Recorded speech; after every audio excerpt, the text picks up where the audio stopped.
Well, thank you very much. This has been an honor. It was a fairly long trip, but worth it. Tremendous things have been accomplished, as you probably noticed. And once again, I want to thank all of the people in the Netherlands, incredible people. It's a great place. And all of the NATO allies for the tremendous summit that we just had. A letter just came in, and a statement came in from the Atomic Energy Commission of Israel. And I just wanted, this is an official letter, and they're very serious people, as you know. The devastating U.S. strike on Fordo destroyed the site's critical infrastructure and rendered the enrichment facility totally inoperable. It was devastated. We assess that the American strikes on Iran's nuclear facilities has set back Iran's ability to develop nuclear weapons for many years to come.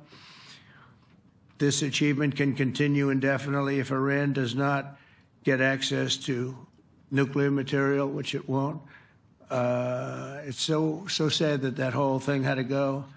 But I just want to thank our pilots. You know, they were maligned and treated very bad, demeaned by fake news CNN, which is back there, believe it or not, wasting time, nobody's watching them, so they're just wasting a lot of time, wasting my time. And the New York Times, they put out a story that, well, maybe they were hit, but it wasn't bad. Well, it was so bad that they ended the war. It ended the war. Somebody said in a certain way, you know, that it was so devastating, actually. If you look at Hiroshima, if you look at Nagasaki, you know, that ended a war too. This ended a war in a different way, but it was so devastating. Also, they have, out of Dubai, just came that Iran's foreign ministry spokesman, this is Iran's foreign ministry, says its nuclear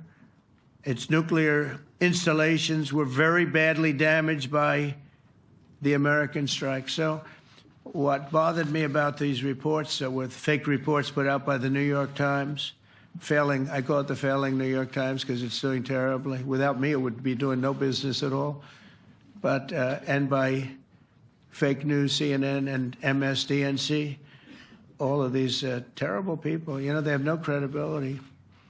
You know, when I started, they were at 94% credibility, the media. Now it's at 16%. And I'm very proud of it because I've exposed it for what it is. But when I saw them starting to question the caliber of the attack, was it bad? Well, it was really bad. It was devastating. They were obliterated. In fact, you can't get into the tunnels. They just put that over. That just came out. They can't. There's nothing. There's no way you can even get down. The whole thing is collapsed in a disaster. And I think all of the nuclear stuff is down there because it's very hard to remove. And we did it very quickly. When they heard we were coming, it was, you know, you can't move it. It's very hard, very dangerous, actually, to move to. And they also knew we were coming, so I don't think too many people want to be down there knowing we're coming with the bunker busters, as we call them. We're the only ones that have them. We have the best equipment, best nuclear equipment, and we have the best equipment in the world. And by the way, we can't forget our submarine, which was out there, submarines, actually, but submarine was out there. We shot 30 rockets into an area, every single one of them. I think it was almost 400 miles away, I think, Pete, right? 400? And long. It was in the ocean, long ways away. And we shot a total of 30. Every single one of them hit within 9 inches from where it was supposed to be. It took out a lot. Because we didn't do just Fordo. We did 2 others in addition, which hadn't been completely destroyed. So we hit them with a submarine from hundreds of miles away. Amazing, just amazing equipment. Greatest submarines in the world. Nobody's even close. They're 20 years behind us when it comes to submarine technology. So that's one, and the other was from the Atomic Energy Commission.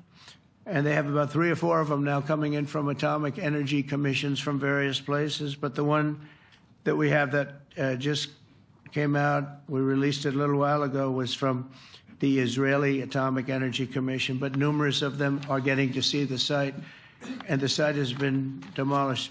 And again, we had these brave patriots, these incredible flyers, these people that can fly a plane better than anybody can fly a plane, going into very hostile territory, flying into the territory that has got more missiles and things pointed at it, but it was very stealth. They didn't get to see it. It was dark.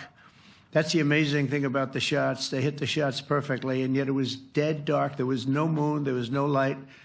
It was virtually moonless.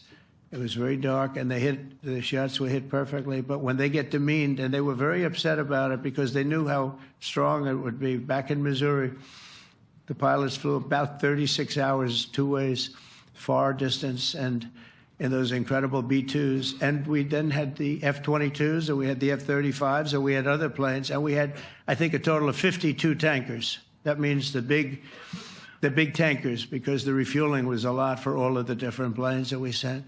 Incredible operation, and I have to say, General Raisin Cain was incredible. That's why he beat ISIS, and we beat ISIS in a matter of weeks. I was told it would take 4 to 5 years. We did it in a few weeks, and he was great. That's why he's the head of the Joint Chiefs of Staff right now, because I had a very good experience with him. He knocked out ISIS in a period of literally a few weeks. Amazing. And it was supposed to take a few years, 5 years to be exact.